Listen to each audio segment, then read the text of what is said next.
This part we're talking about the axial vertebrae.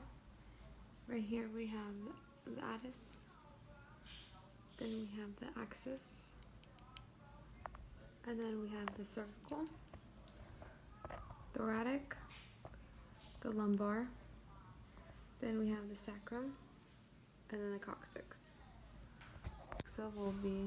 Next for the axial, we'll be talking about the thoracic cage. Right here we see the sternum.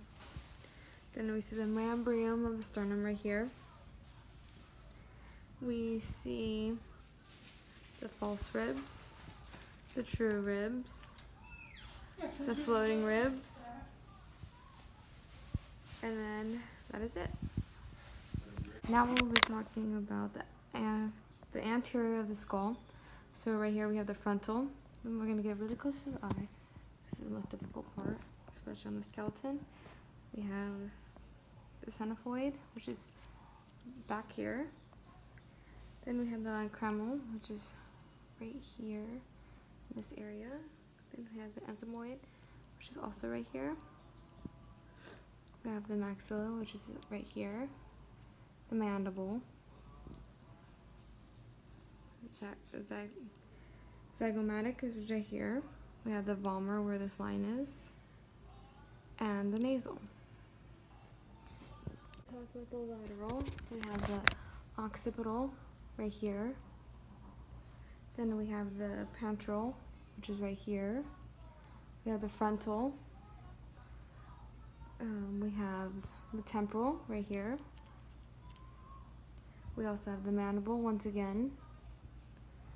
We also have the zygomite, which is about right here. And then we have the nasal. We have a better view of the nasal, which is right here.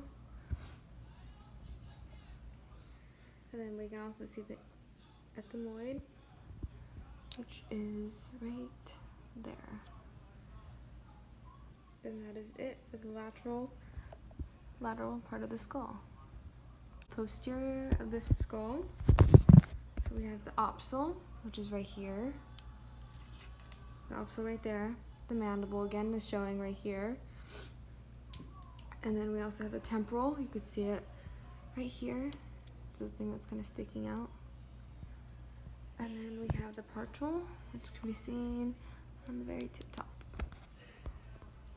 Now for the inferior side of the skull, I figured it would be easier to use a diagram I got off the internet versus our skeleton, just because you can't really see the details within mine.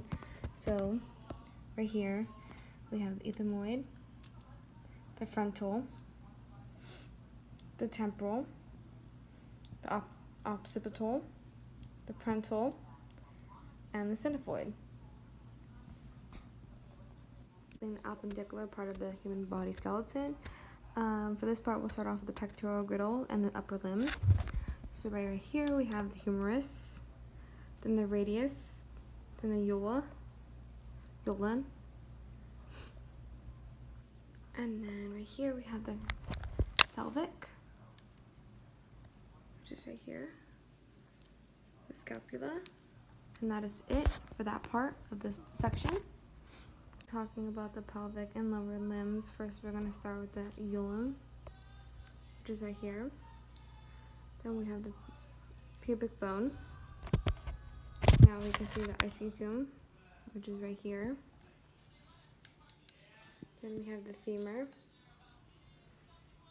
the fibula, and that is that for that part. About the hand and wrist bone. So first we're going to start off with the hamate bone, the tricical bone, the pisiform. Next we have the lunate, the scaphoid, right here. Now so we have the captate bone, the trapezium bone right here, and the trapezoid bone right here. Then we have the metacarpal bone,